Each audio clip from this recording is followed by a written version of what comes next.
दोस्तों की हाल चाल है तुहाडा ठीक हो। अज मैं तुहाडे वास्ते एक डिफरेंट चीज़ लैके आया पंजाब की खूबसूरत फसल और बड़ी ही मशहूर और ये बारे च मशहूर है कि इसका नाम है सूरजमुखी। और इन सूरजमुखी क्यों कहते हैं, यह भी तुहानू मैं दसांगा कि सूरजमुखी क्यों कहते हैं। देखो किन्ने किन्ने प्यारे फुल ने दे, किन्ना ही प्यारी शेप होंदी है जी। दूसरे नंबर पर देखो पिछे बागात नज़र आ रहे हैं तुहाडे।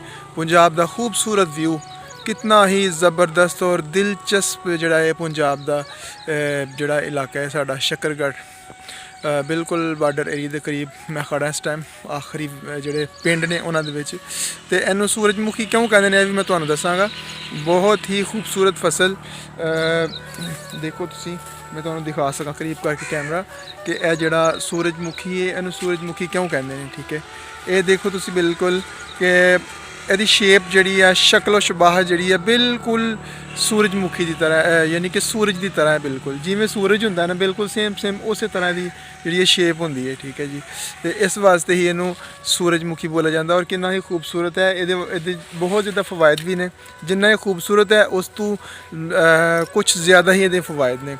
ये फ़ायदे की ने कि चीज़ पैदावार हो सकती है कि ये जो बीज ने खाए जाते हैं, बहुत सारिया बीमारियों वास्ते इस्तेमाल होंगे ने और बहुत ही ज़बरदस्त किस्म के बड़े लजीजा होंगे ने। इनू लोग जड़ा है वो जड़ा ना जिस तरह मूँगफली खाते हैं उवें सेम सेम इनू खाया जाता है। दूसरे नंबर पर यदा दूसरा फ़ायदा है कि ये आयल जड़ा घी असी इस्तेमाल करने, तेल इस्तेमाल करने खाना बनाने वास्ते, सालन बनाने वास्ते मुख्तलिफ किस्म के उन्होंने जड़ा है वो आयल इस्तेमाल होंगे है। इन्होंने आयल बनता और बिल्कुल खालस आयल होंगे सूरजमुखी का आयल जड़ा होंगे, क्योंकि अजकल जो आयल बनाते हैं लोग बिल्कुल मसनूई होंगे ने, बिल्कुल यानी कि जो मुजरे सेहत होंगे ने। लेकिन जो सूरजमुखी का आयल होंगे जो ये आयल निकलता है वो बिल्कुल खालस होंगे और बीमारियां तो बिल्कुल पाक होंगे। ठीक है जी।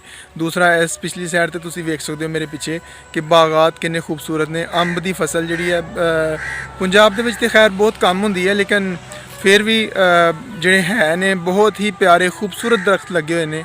तुसी वेख सकते हो किन्नी खूबसूरती इजाफा करते हैं। जिमें जिमें पंजाब की जी ज़मीन है वो जरखेज़ है, सरसब्ज़ है, उस तरह ही ये बहुत ही ज़्यादा नज़ारे भी बहुत बहुत अच्छे ने, बहुत ज़बरदस्त जोड़े कि फ़रहत बख्श ने। सुबह की जी ताज़ा हवा होंगी है पंजाब के, सुबह सुबह किसान अपने मवेशियों लैके जाते हैं और बड़ी ही ताज़ा हवा चल रही होंगी जी कि अपनी सेहत वास्ते, इंसानी सेहत वास्ते बहुत ज़रूरी भी है और बहुत ज़बरदस्त जी कि ब्लड सर्कुलेशन के इजाफा करती है और इंसान जो फिजिकल फिट रहता है।